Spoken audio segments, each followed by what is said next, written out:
6 measures put forth to relieve poverty: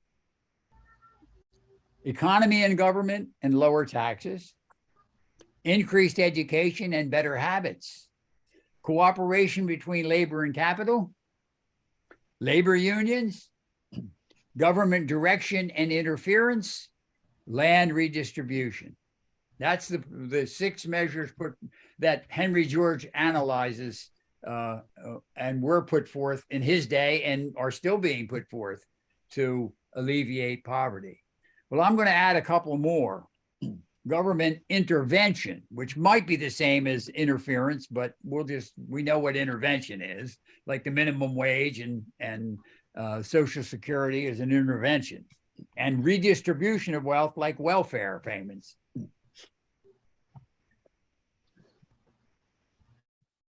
Now, economy and government and lower taxes. I don't know if that was really a fair thing to put in there, but I thought that was a pretty good icon. And that was an ad for the public in 1896 or somewhere around there. Now, the following charts, which I'm going to put up, are the best I could find. But what you will see is that they combine things that are conceptually very different. So just I'll point that out, but keep that in mind. I do see that discrepancy. And also, if I say something is not true when I go through this, or there's something that you know that I don't know, please share it. Gross domestic product in the last full year we had, 2022, was $25 trillion. Total revenue at federal, state, local levels was $8.3 trillion, or a total of 33% of the gross domestic product. Now, if we don't count Social Security and Medicare, which to me are really a required retirement account, but they're not really a tax, even though I know that the people who collect from Social Security at the low end get more than they put in probably, and the people at the high end get less than they put in. So it's not exactly what do you call it, 401k, but it's a lot more, it's not really a welfare program. That's all I'm trying to say. Now, ad valorem. What does ad valorem mean? Based on the value of something? Based on the value. So we have excise taxes, real estate taxes, sales taxes. They're all ad valorem taxes. Well, the other thing that I wanted to point out here is social insurance. I think that's in another next slide. Okay. All right. Now, the Brookings Institute of Tax Policy says in 2019, 44% of all households paid no federal income tax. Anybody remember when Mitt Romney said 37% didn't pay any taxes and people kind of got upset with him? I think he said 47. Oh, did he say 27? Well, no, apparently 47. Well, I will not doubt your word again. I just read it recently. That's why I'm. Yeah. Oh, 27. How about that? Well, no, 47. Pardon me? 47. Oh, 47. Oh, yep. Okay. Yep. I thought it was 37, but 47. So anyway, they say in 2019 it was 44%. So that's not too far off. But then they say in 2020, because of the pandemic and all the programs and so on that either gave you cash back or stimulus or something, that only 61% owed any income taxes. I guess it's federal income tax. Yeah, owed any federal income tax because of the pandemic. Now, Medicaid with 72 million people and Children's Health Insurance, CHIP, with 55 million are part of what the chart up here says healthcare. Now, the first, that clearly those two programs are formal welfare, whereas Social Security, which not Social Security, but Medicare which is also healthcare in this chart, is paid for by contributions of the people who have their wages payroll taxes. So it's just really not enlightening. But that's the only charts I could find. Pensions and Social Security are include government employees' retirement, at least as near as I can tell. Now, Medicare costs $799.4 billion and was paid for, as I say, with contributions. But if you include as welfare Medicaid, which costs the taxpayers $613.5 billion, and CHIP, this children's health insurance program, at $19.9 billion, plus food stamps, supplemental security income, temporary assistance for needy families, low-income housing assistance, and the earned income tax credit, it all adds up to over $1 trillion in welfare each year. More than the military gets, when we hear over and over how obscene that is, and more than education gets, which is more than the military gets, more than defense. And to me, when you've got this kind of a proportion of welfare, then it's a symptom of a declining civilization. I don't hear any, I can't see your faces and I don't hear any reaction, but that's what I think. Anyway, Oliver Wendell Holmes, the poet and literary icon, says, taxes are the dues we pay for membership in a civilized society. Adam Smith, who I guess most people would say was kind of the father of political economy, even if the physiocrats really came before him. And he says the best tax will most closely conform to the following: that it bear as lightly as possible upon production, so as to least check the increase in the general fund from which taxes must be paid and the community maintained; that it be easily and cheaply collected and fall as directly as may be possible upon the ultimate payer, so as to take as little from the people as possible in addition to what it yields to government; that it be certain, so as to give the least opportunity for tyranny or corruption on the part of officials, and the least temptation to law-breaking and evasion on the part of the taxpayers; that it bear equally, so as to give no citizen an advantage or put any at a disadvantage as compared with others. Now, that could mean everybody pays exactly the same, which conservatives would like, or based on their ability to pay, or it could mean everybody pays an amount equal to the value of the benefits received from society.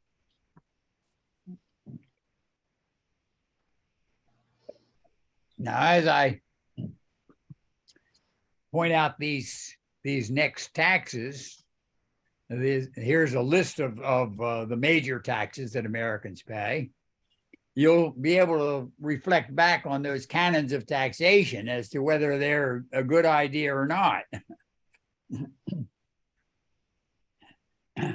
Income taxes with deductions encourage fraud and cost the taxpayer far more than they yield the government. Fair statement? Your guy, Fred Foldvary, he did an article one time where he talked about how many billions and billions of dollars it costs to have your taxes prepared and how many hours every tax filer spent preparing his taxes. Sales taxes encourage fraud on the part of merchants to collect them and cost the taxpayers more than they yield the government because of administration and because of people who cheat, theft. Excise taxes like tobacco, alcohol, and fuel are paid in advance as part of the purchase price. They add a profit to the investment in the tax and put small retailers at a great disadvantage. You want to sell gasoline? You not only have to buy the gasoline, you have to pay the tax in it before you get the gasoline or when you get it. And then you don't get your money back until you sell the gasoline. So you want to profit on that investment in the tax. Same with alcohol and cigarettes. Now, the federal government has income taxes, individual, progressive, and the graduated, progressive graduated income taxes on individuals and the flat tax on corporations, capital gains, import and excise, gasoline, alcohol, tobacco, and estates over $1 million. And then once the estate's paid the tax, then the people who actually inherit things from the deceased have to pay an inheritance tax. Have I got that right, Win? Well, in some states they do. Pennsylvania, I know that's the case. But I mean, federal government, that's the way it worked, right? No, and right now it's $12 million, 12.7. Oh, okay, $12 million. But is there Yeah. also an inheritance tax on after the estate is all settled and they paid their taxes? Then if No. you're listed No, as an not at the heir, do you federal pay a level. tax on that? No, Okay, so there's no inheritance tax now. not at federal government. Okay, I appreciate that. And I figure you might know. You were an Pennsylvania, advisor, were you, for investments and so on? in Okay. Pennsylvania, the deal was 10 years ago was something like, it depends on your relationship to the deceased, what percentage you pay. Your relationship, yeah, whether you're the spouse, the children, the Yeah. cousins. Yeah, I have had some awareness of that, but I didn't, not any more than that. But Okay, only a very few thousand estates get taxed federally. It's really remarkably small, and it's not family farmers. 12 million. I have to change that. For each of the couple. Oh, yeah, okay. Yeah. Well, all right, so now we got to go to the states, and they have pretty much the same thing, except some states have a flat income tax and some have a graduated income tax. Delaware has a graduated, right? And Pennsylvania has a flat. And do states all have a flat corporate income tax, or do they have graduated too? No idea. All right, well, it doesn't matter. It doesn't matter, but they all have a corporate income tax, and many states have a sales tax. Delaware has no sales tax, but we have a gross receipts tax, which to me is the same thing, but it's a very low number. And they have a hotel tax too. I forgot about that. And we have a transfer tax. And which they is have a sales transfer. tax Yeah, that's right. And I didn't put that in here, and I should go back and do that. The state has a transfer tax. So if you sell your house and land under it, there's a 4% tax, and the state gets some and the county gets some. And I guess if you're in a municipality, they get some. Well, it's either the county or the municipality. Yes, And the Ardens do not collect any, which means Right. that here you pay 3% instead of the all 4%. right, but does all three go to the state of Delaware? No, half to the county, half of the 3 to the county and half to the state. But why would the county get it? You said we're in a municipality, you know. I don't know what was behind that. I don't know what's the story, but I haven't been a But trustee there's long no enough way to get rid of this damn tax. where I because can forget all those complications. But Yeah. anyway, transfer taxes. And certainly that's what counties and school districts have, a real estate tax, and they also have a real estate transfer tax. The county does, the school district doesn't get any of that. Oh, they don't? No, Okay. no, it's just the county. All right. So, well, now since I've lumped them together, that's a problem, isn't it? All right. I'm glad you're here. Thank you. Well, one of the things, at least in the state of Delaware historically, school districts are funded by the state of Delaware, and I assume most of their revenue comes from the income tax. So 60% of what the schools spend is not raised by real estate taxes. It's only 40%. Some time ago, you and I attended a Scholars Guild session that described some of how that revenue comes in through the corporations. Yeah. Yeah. So, and he named a lot of it for sure. Yeah. that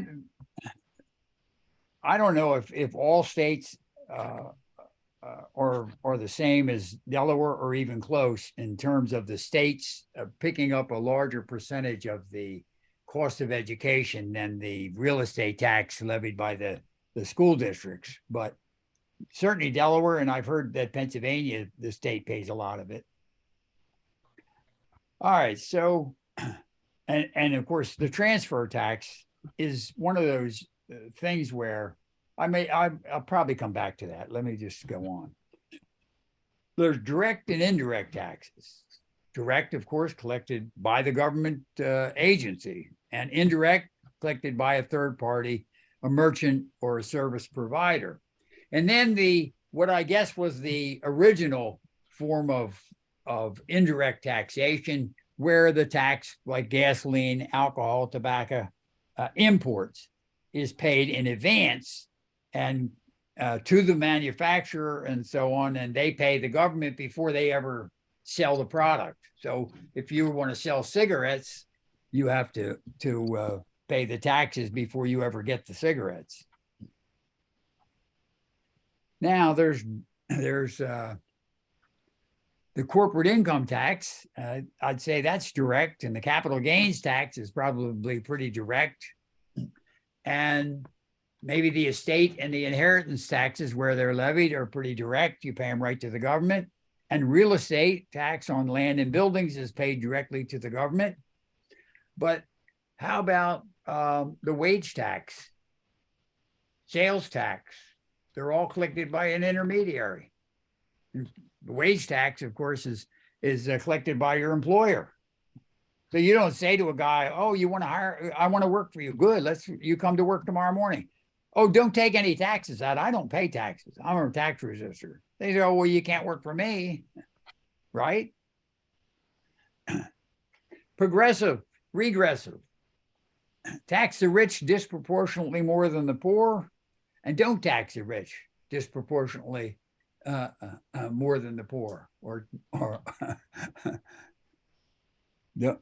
regressive would be don't tax the poor disproportionately less than the rich. Can't read my own typing, huh? So we would say that the flat income tax that Pennsylvania has is extremely regressive, and gasoline and alcohol and tobacco, although people would say we want to discourage drinking and smoking. But the wage tax is regressive, and clearly the sales tax with no exemptions is regressive. Pennsylvania also has a sales tax where food, clothing, and shelter are exempt. So that would be very progressive, wouldn't it? And then there's the other two principles of taxation: the ability to pay versus benefits received. And generally, people have never thought about a tax that is based on benefits received. All taxes, with the exception of the fuel tax, and I shouldn't have put gasoline, I probably should have put fuel, is a benefits received, because the more fuel you burn, the more you wear out the road. That's the hypothesis, right? So that would be a benefits received. At least that's the intention of it. I suppose people who have really efficient cars kind of get away with a little more than they pay for, but generally that would be a reasonable hypothesis. Well, the EVs aren't paying anything under that tax. Say again now? The electric vehicles. Yeah, I was thinking of that. As soon as I said it, I thought, yeah, the electric vehicles, but that was intentional to encourage electric vehicles. But they probably do less damage to the roads just because most of them are lighter on average. Oh, maybe. I thought batteries were pretty heavy, but what do I know? At any rate, they get a pass on the fuel tax. And I'm surprised they didn't just abolish the fuel tax with this latest surge in gasoline, but they haven't done it. And maybe they haven't done it because they want everybody to buy an electric car. And that's when the fuel tax will go away. Well, a few states did eliminate their fuel tax for a while. I mean, I think it's either Pennsylvania or New Jersey is phasing theirs back in at 10 cents every month, 10 cents more every month, something like that. Uh-huh.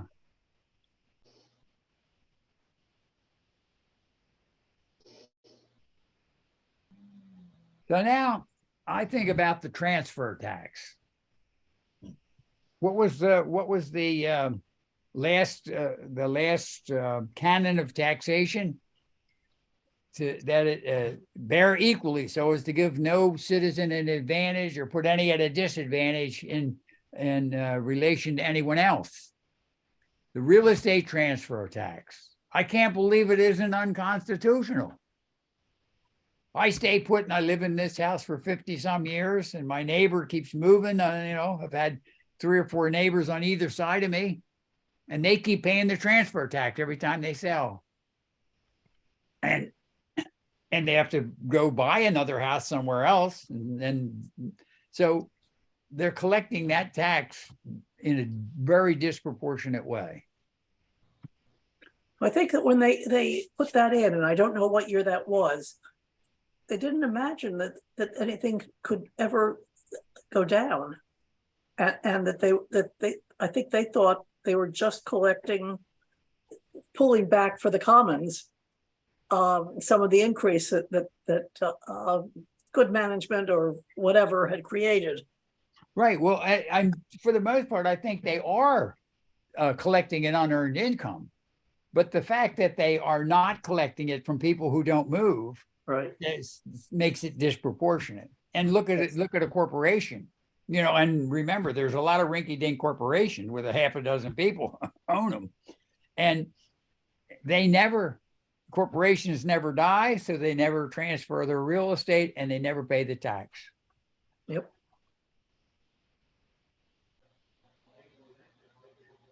LLCs are included there. Pardon me? Limited liability corporations of yeah, they're not ever going to pay the tax. Now here's the model. The subtraction equation in the distribution of wealth.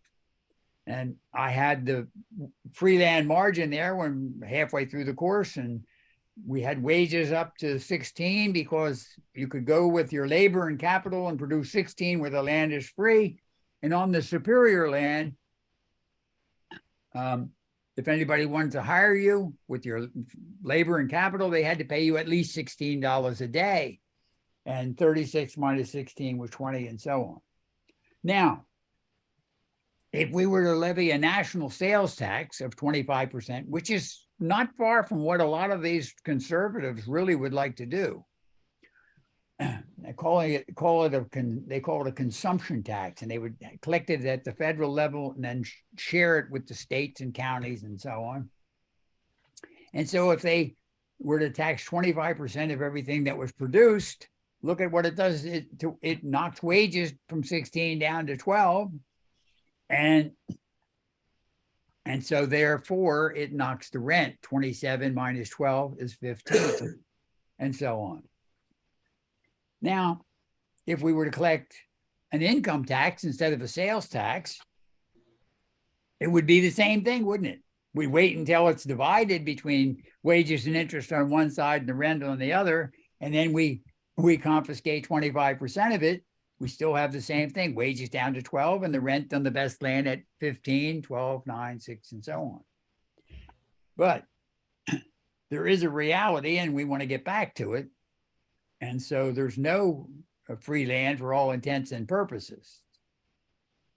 Now, before I go to the next chart, of course, we can raise the minimum wage and then tax it back. Isn't that exactly what we do with payroll taxes, Social Security, Medicare deductions, the wage tax, the sales tax that people on minimum wage pay? We've taxed some of their minimum wage back, so we can do that, and that's a reality. But let's look at it in the absolute first, in the tendency first.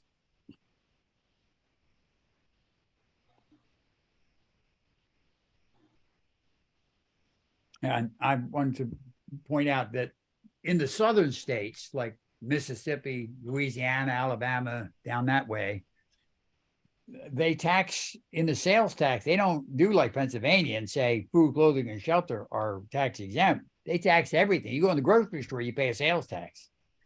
But the flip side is it's not as bad as it sounds, because people on the minimum wage in those states experience a lower cost of living. So it's bad, but not as bad as it would sound. Well, yeah, but their prices in general, the prices for their groceries and all the things they buy in the store are probably pretty close to what are paid elsewhere. Okay, so what would be so much lower in the cost of living down there? Because they say in these charts that they have a much lower cost of living. Well, the rental value of their land and okay, their homes are so housing would be cheaper down there. Yes, and I would guess if that's true, that's because it's not a very nice place to live. yeah, cheaper, older, yeah. May Right. or may not have good water. Little details. All right. Well, yeah, good. I'm glad you pointed that out. I hadn't gotten that far along with it. Social Security. I think that Social Security and Medicare as this mandatory retirement account, as well as the healthcare policies. And I think of the employer's portion of the payroll taxes as part of the minimum wage. They're required to pay it. They pay it to the government instead of to the individual, but it's for the benefit of the individual worker. So I think of that. The earned income tax credit. Money given to low wage workers, and I'd say it's a subsidy to their employers. I mean, after all, what are they? Why are they working? To make a product, and who's getting the profit from that product? The guy they're working for. So it's a subsidy to get workers even cheaper than they would have to otherwise. And it seems to me, ultimately, it's at the expense of the landowners that own the land on which they work. And who's it paid out of? By the general group of landowners, where virtually all taxes are paid from. Now we're back to the reality. Without any free land or minimum wage, wages would and interest would tend to a minimum below which productivity would fall more than wages and interest were lowered, and therefore rent would fall as well. So you can't lower wages to the point where people would start producing less, because if you did, then the landlords would get less rent, and they don't want that. They want the most rent they can get. So if under these circumstances, and I've just picked three as the point at which they can't fall anymore without productivity falling more than they're lowered. If we had a general sales tax of 25%, then it would come right out of rent, because wages and interest are as low as they can go. And if we instead had an income tax, getting ahead of myself here. There. And if we have an income tax, they're going to have to pay the workers $4 a day in order that they can keep $3 and therefore keep working at their maximum efficiency. And so that's $1 a day that comes out of rent. And then the income tax is levied on the actual rent that's collected. And so it comes out of rent, the taxes. And that's what Mason Gaffney we used to call it ATCOR. All taxes come out of rent, or more technically, are paid at the expense of rent, out of what would otherwise go to the owners of land and other monopolies. Now, of course, it certainly gets complicated with the minimum wage and overtime and all those taxes that minimum wage workers do pay, which takes back some of the minimum wage that they've been granted. But all taxes that are not paid by minimum wage workers diminish the higher pay given to attract those with greater skill and knowledge and are compensated with even higher pay.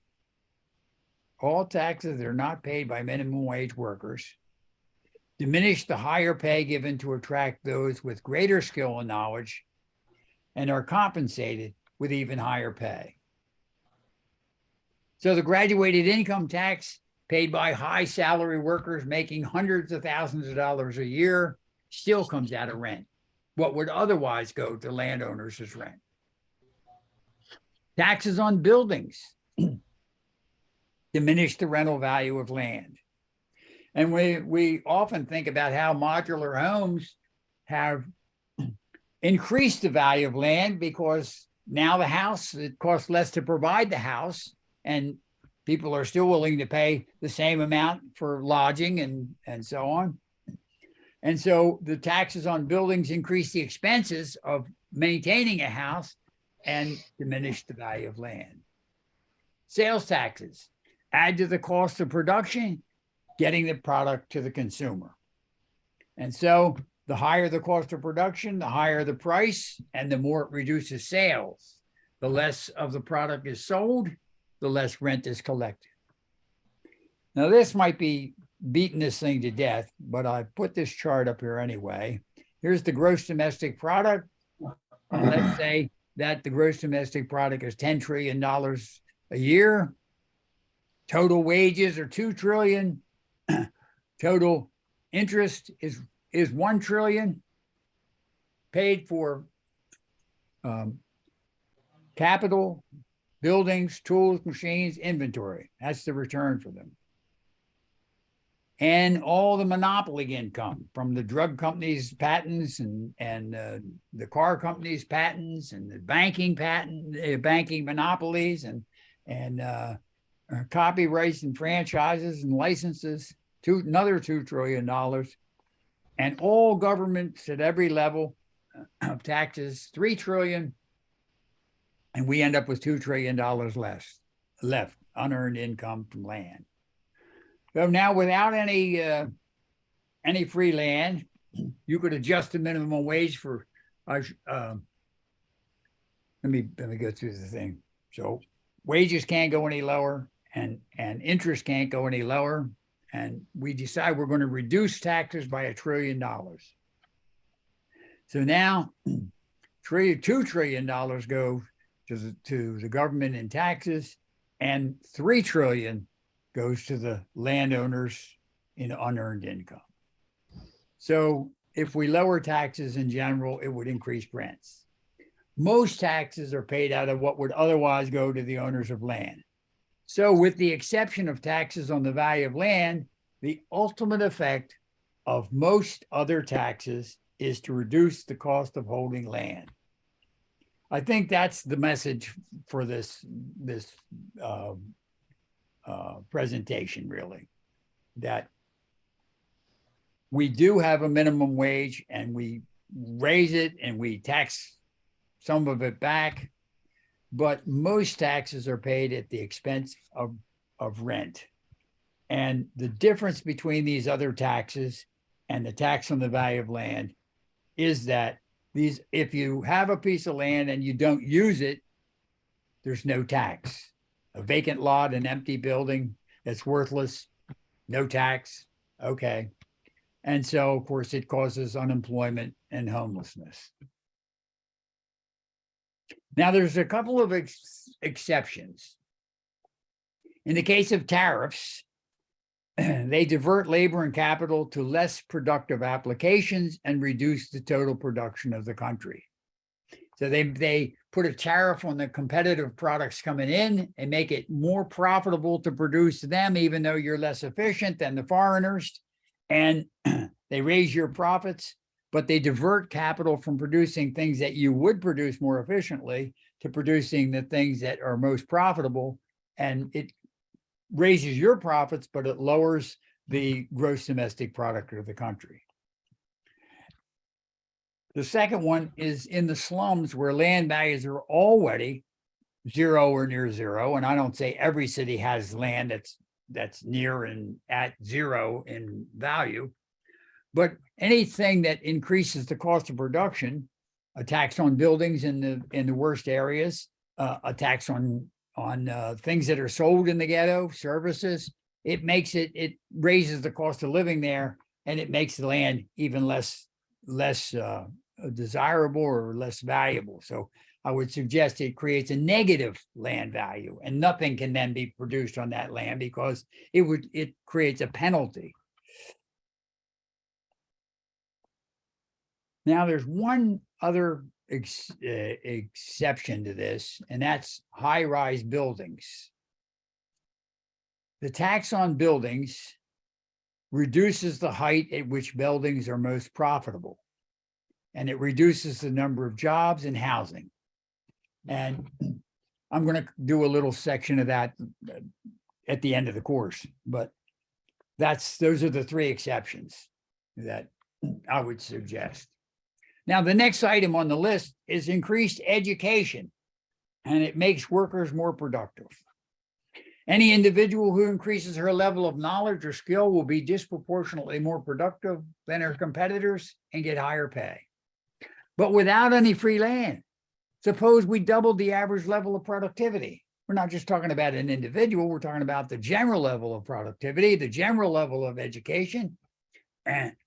And we see that by 36, 32, we double it to 72, 64. And of course, wages and interest are frozen. And so all the increase goes to rent. And the evidence that this is true is that we're already spending over 22% of all revenue, not counting Social Security and Medicare, on education. $1.4 trillion a year. And we don't have a job for everybody who's willing and able to work and wants to work. Willing would be the same as wants to, wouldn't it? Willing and able to work. And wages are so low that we have to keep debating how much to raise the minimum wage.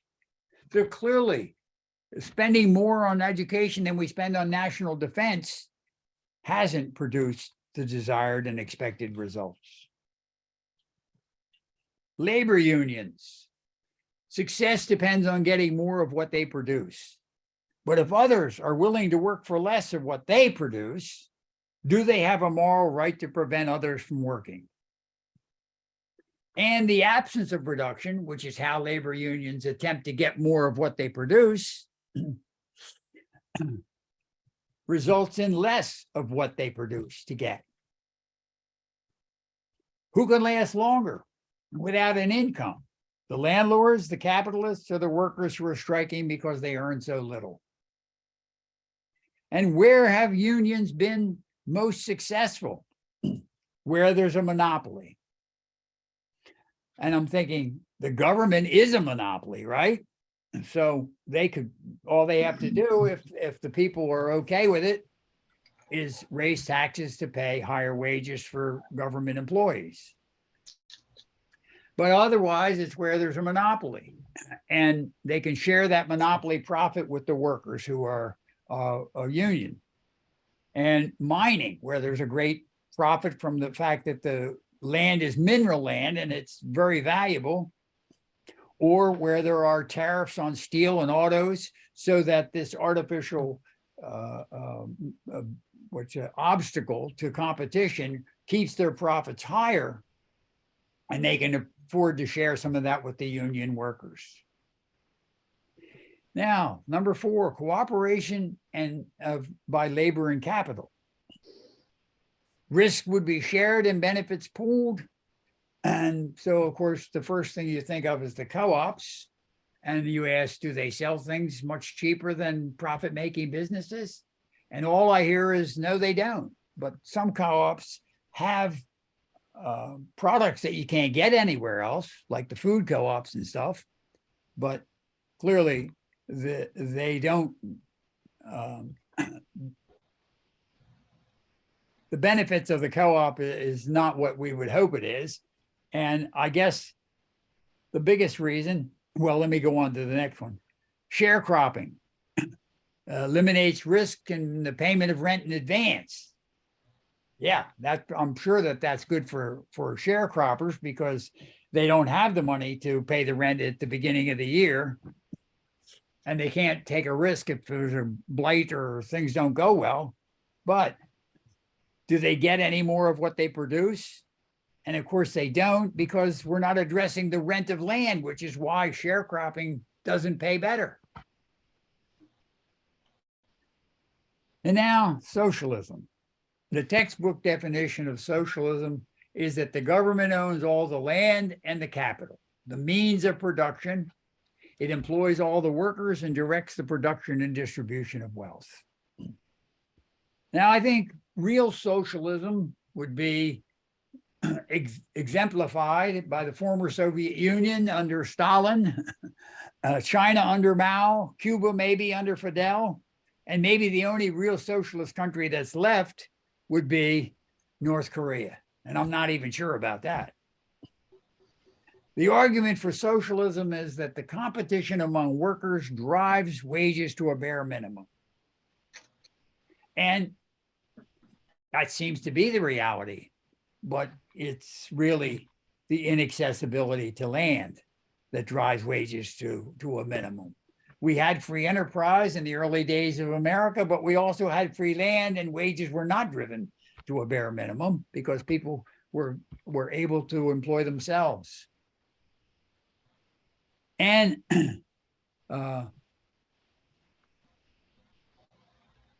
when there are ample opportunities, competition simply directs people to their most efficient, highest rewarding endeavors.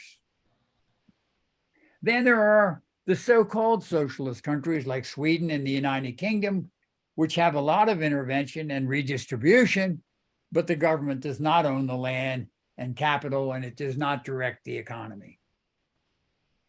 Although the United States does not have capitalism, we do collect taxes based on the principle from each according to his abilities, and that is exactly what the progressive income tax seems to be all about. And to each according to his needs is exactly how we justify public education and welfare. People need an education to function in society, and people need welfare because otherwise they're going to go hungry and homeless. But I would suggest that the result of a better educated public, a better educated citizenry, is that the rent of land is higher. It increases the value of land. Now, government direction and intervention. State-run farms have certainly fed many, I don't know about millions and millions, but hundreds of thousands of people. But all we hear is that they're inefficient. Social Security and Medicare, minimum wage and OSHA have certainly helped millions and millions and millions of people. And I would suggest that Social Security and Medicare are at least an intervention into the economy. And some people have said that they're the absolutely best anti-poverty program that the United States has ever put forth. But have they eliminated poverty? And of course, they haven't, or we wouldn't be spending $1 trillion a year on welfare. Now, the legal minimum wage, one big example of intervention. It raises everyone's wages by the same amount, even those making $100,000 a year. Now, for people who doubt that, I always say, well, suppose you're making $10 an hour, but the minimum wage is $7 an hour. And you're making $10 because your skills are in greater demand than those that are on the minimum wage. Then they raise the minimum wage to $10. And now everyone's earning $10. So you just lost your incentive to produce a greater value. Your employer says, but I got to have this guy working at his maximum capacity. So he gives you a $3 an hour raise. And that's, to me, how it works. And people say, yeah, but the minimum wage, it distorts the wage rates. You know, I mean, every worker isn't equally skilled and equally efficient. No, but I think I really don't see how the minimum wage distorts the variation in wages, but maybe it does somehow. Now, raising the minimum wage will cause unemployment. Oh, I've heard that. And then you hear raising the minimum wage will create more jobs. There even been claims that that's what happened in Oregon, where they raised the minimum wage to, I forget if it was $12 or $15 an hour. Now, both of those statements, which are asserted with equal confidence, cannot possibly be true. What is the thinking in terms of will cause unemployment? Anything that increases the cost of production, in this case, wages, will make some businesses unprofitable and therefore cause unemployment. Raising the minimum wage, of course, is simply saying that the workers must be paid more of what they produce. So you'd say, well, only if the minimum wage required workers to earn more than they produce, could it be the root cause of unemployment? The worker is producing $100 a day. He's being paid 50. Interest to the capital he uses is getting 20. And the landlord is still getting $30 a day. Now I raise his pay to 70 and the landlord gets 10, but he's still getting 10. And remember, the land had no cost of production. But if I pay the worker $81, then suddenly there isn't enough to go around. There is, the 100 is lost and then some. So obviously that would cause unemployment. But until the land rent is zero, higher wages can't cause unemployment. I'm reminded of that famous quote, theory and practice are the same thing, but in practice, they're not. I think it's fair to say that an employer that owns the land on which the business is conducted can raise wages and accept lower rent. But what about the pizza parlor that leases a building for 5 or 10 years? Can they simply pay less rent because they had to pay higher wages? No. How about the business that just bought real estate for a price based on the prevailing rate of wages? Can he just lower his mortgage payments because of the fact that he has to pay higher wages now? No. Yeah. So after he goes bankrupt, the next guy who buys the land would offer a lot less based on the higher wages that he knows he's going to have to pay. So at the root, unemployment, of course, is access to land, and land has no cost of production. But I think that the simple thing, simple way in which the minimum wage could be raised without causing unemployment, all other things being equal, is by pegging it to inflation and the increase in productivity. The Bureau of Labor Statistics calculates how much per worker the productivity of the country increases every year. And so you would peg the minimum wage to that, and whenever somebody's buying a parcel of land, they would know that the minimum wage is going to increase with productivity.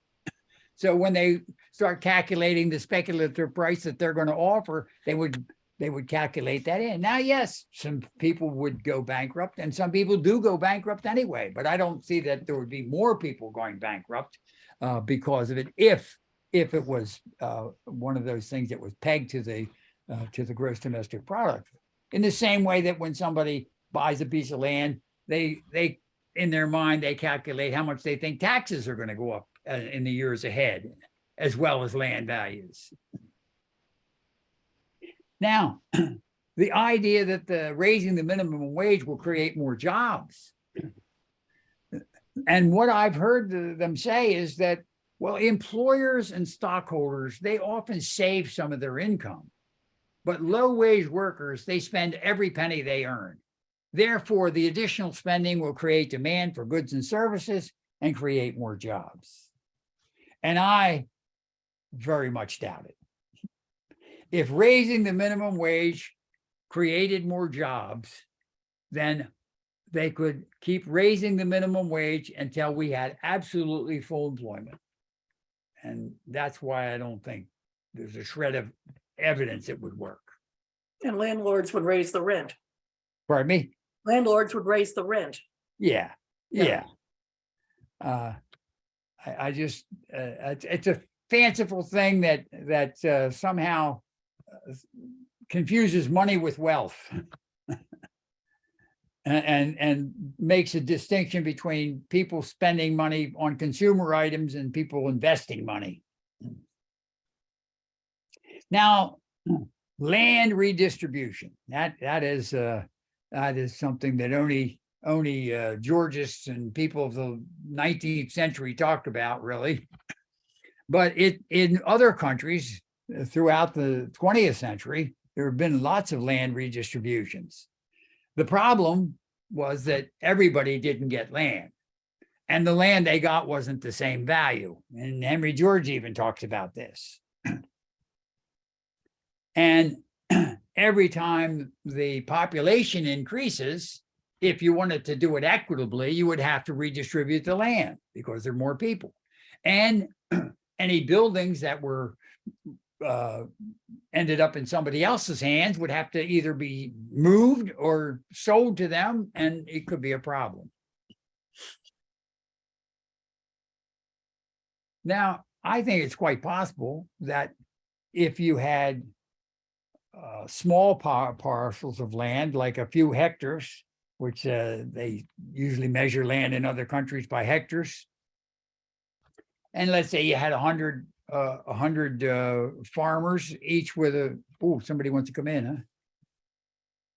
Each with a little bit of land, and you'd form a big corporation, and the corporation grows all the food and everything the way they would if they owned the land themselves, if the corporation owned the land, but you're like the stockholders.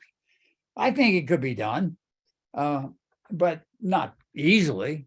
And if there were buildings and permanent improvements, that would make it more difficult. But certainly, if there was an industrial area, commercial and industrial land, land values change in industrial and commercial areas. 55th and Fifth Avenue wasn't always the most valuable piece of land in America. And so this would be very difficult. And how would you deal with the buildings that people have built and so on when you're redividing the land? I just think it's not totally impractical to redivide the land. Although rather than say, well, then we have to have totally private property and land, it's just that there's another way. Now, the basic income guarantee, the citizens dividend, and I had forgotten when I put this together, the UBI, Universal Basic Income. And let's say that somebody gets $20,000 a year. Everybody gets $20,000 a year, but there still aren't enough jobs or houses for everybody. The competition of those needing work and rental housing would tend to lower wages and raise the cost of rental housing. Now, I admit that the minimum wage would tend to preserve wages, but the cost of housing would tend to capture the dividend. Nobody wants to be unemployed or homeless.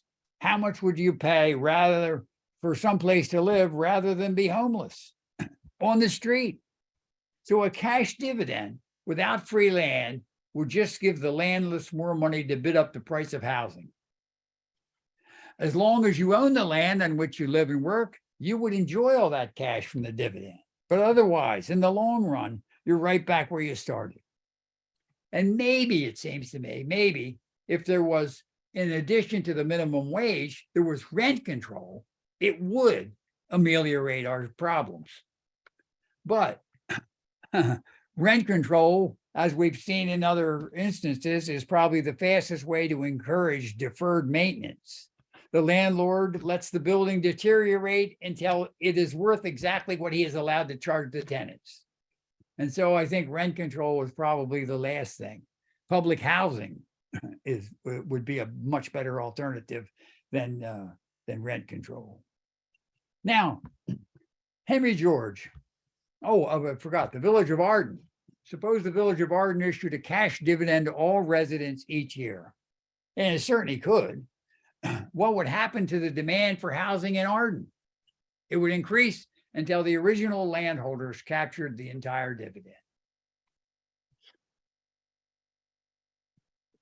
And Henry George says, if all social services were furnished free to the public, who would ultimately benefit?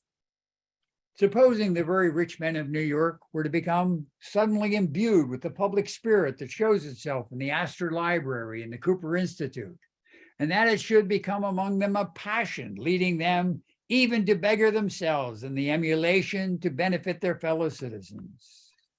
Supposing such a man as Mr. Gould were to make the elevated roads free, were to assume the cost of the fire department and give every house a free telephone connection, and Mr. Vanderbilt, not to be outdone, were to assume the cost of putting down good pavements and cleaning the streets and running the horse cars for nothing, while the Astors were to build libraries in every ward.